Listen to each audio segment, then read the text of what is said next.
distinguished guests, it is an honor to deliver the 2012 Keynote Commencement Address to the exceptional graduates of CUNY School of Professional Studies.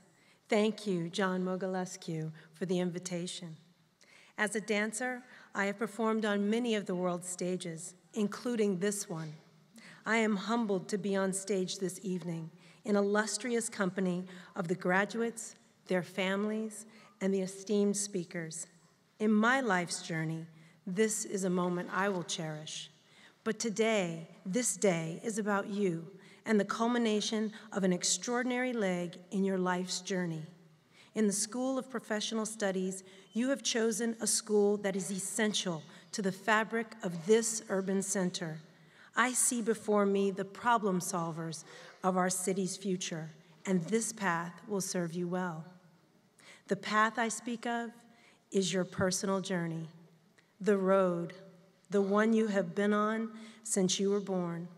You may not remember which road sign led you here, but celebrate that you have chosen well and that you have let no barriers stand in the way of you completing your degree. So if you have Googled me, Brian, wherever you went off to, or read my bio, you're thinking, how does one become an applied mathematician, a professional dancer, the founding director of the Ailey Extension, and finally, the president and CEO of the Harlem School of the Arts, giving this keynote address? I've asked myself the same thing. The answer is simple. Life is an unexpected and thrilling journey that I have immensely enjoyed.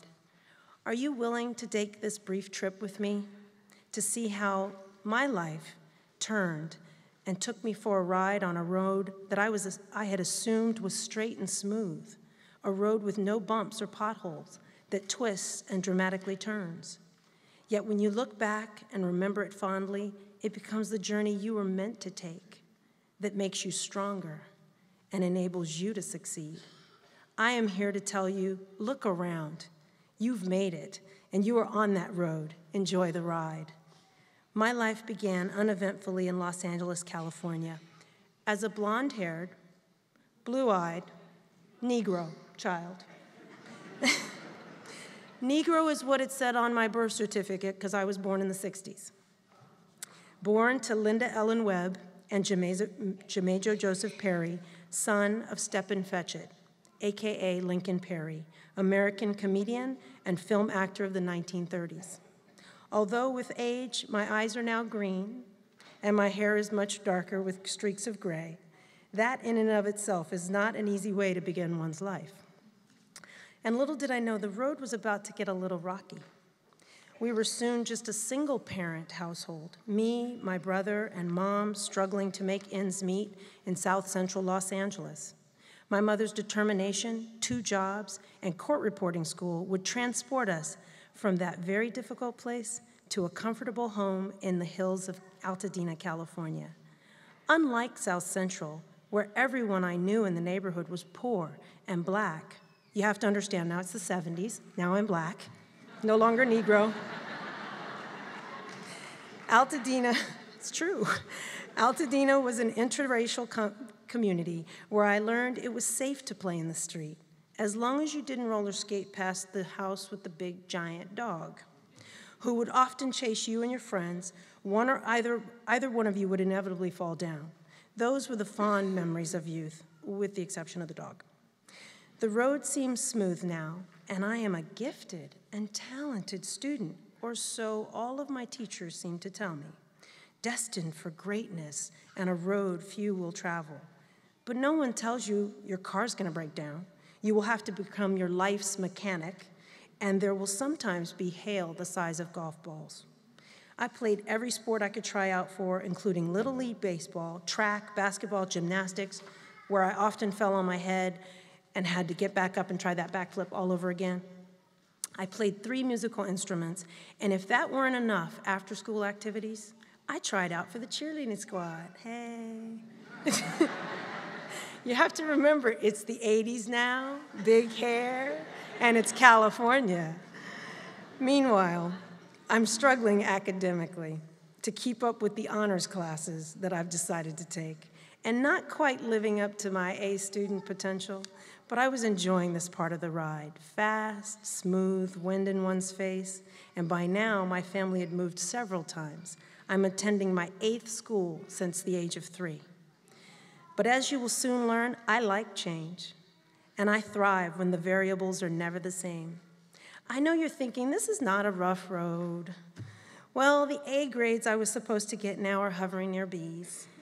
I'm having a little bit too much fun. I've learned to drive a car, literally. I'm 16, it's California.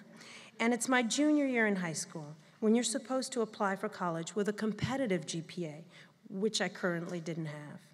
Much to my dismay, it's time to get serious and take the SATs and ace them if I actually want to get into a good school. Long story short, thank goodness at the 11th hour, the grades improved, and I scored in the 90th percentile in the math portion of the SATs. I didn't realize this was the beginning of my journey as a mathematician. With college on the horizon, the road seems to be getting more interesting and a little tenuous.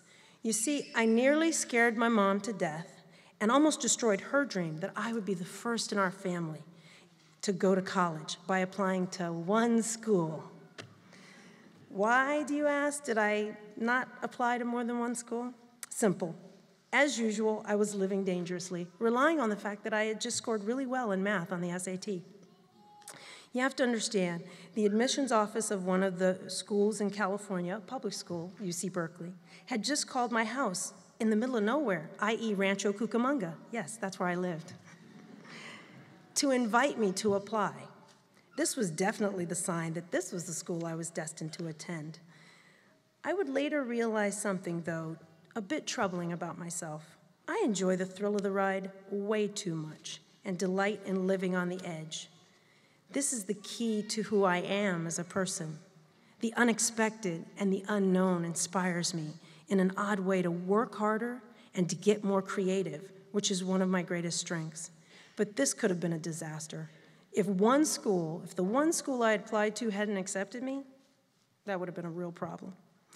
But remember, this is my journey, and I'm not suggesting it for anyone else. I did attend UC Berkeley as an applied mathematician, intent on going to law school and becoming a lawyer. So I couldn't have imagined when the road was about to twist and turn in an entirely different direction. My freshman year, I did my usual try everything approach, iPad, paper, any other gadget we have, I can try that too. Joined the track team, tried out for the pom-pom girls again, because it's the best way to see basketball and football games. That's the only reason. And decided to take my very first dance class in college. Remember, at this point, I haven't mentioned dance. And until now, the only dancing I had done was as a cheerleader, which is not quite the same thing. Not really. The first dance class was with David Wood, former rehearsal director of Martha Graham, and that dance class changed my life. From here, the road and my life would never be the same. The passion and discipline required to dance were making the journey thrilling. School was no longer a chore, but a means to an end to become a professional dancer. However, I forgot to tell my mom I changed my major. This was going to be the second time I scared my mom by telling her I was changing my major to dramatic art dance, becoming a modern dancer, and moving to New York. This was when she scared me, as African-American mothers will do. Yes, now we're African-American, the politically correct term, right? So, she said, "Over my dead body," and threatened to stop funding my education. So I double majored in applied mathematics with an emphasis in actuarial science and dramatic art dance. Boy, was I trying to make that road difficult by attempting 2 majors that shared no prerequisites. But remember, challenging situations give me a thrill, and I do so enjoy the ride. Fast forward 22 years. I am still African American, or as my daughter says, a brown person. A wife and mother of 2 girls, ages 10 and 7. I did move to New York and have had a wonderful career in dance, starting as a scholarship student at the Ailey School under the direction of my mentor, Denise Jefferson, who is no longer with us, but whose elegant grace determination, and patience guide me even today. Her faith in me led me to dance with Ailey too, and eventually to tour the world as a soloist with Elisa Monte Dance. My husband and I moved to London for a few years, where I learned that teaching dance is not the career path for me, and improvising random dance moves instead of strict choreography, even if it is with Wynton Marsalis at the Barbican, is outside of my comfort zone. Returning to New York and creating a program called the Ailey Extension for the Alvin Ailey American Dance Theater, where more than 15,000 people annually take dance classes, has certainly fed my soul. But the unexpected has become my reality, and as you can see, I am clearly enjoying the ride.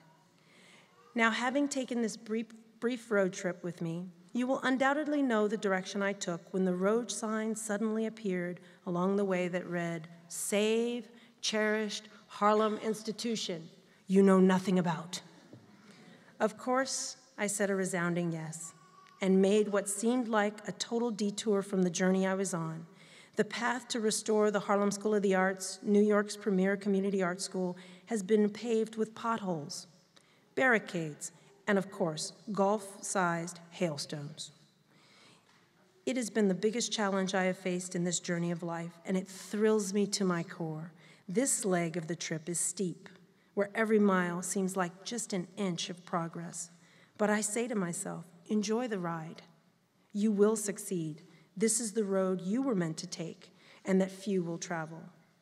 What I have learned about this road we call life has been immeasurable. I discovered that I'm a problem solver, like all of you, and I cannot survive without a new challenge and an exciting adventure. I keep asking myself, am I finished? Do I stop here, or do I go back and get that law degree? We go back. We go back. As you probably have guessed, I just haven't seen that road sign yet. As Ernest Hemingway wrote, it is good to have an end to journey toward, but it is the journey that matters in the end. Thank you for letting me share my story with you. Each and every one of you has worked very hard to successfully complete this leg of your journey, and deservedly so. Celebrate today's accomplishments. Embrace this moment with family, friends, mentors. Cherish the road you've just taken. Your life is a wondrous journey, so navigate the road well. But above all else, enjoy the ride.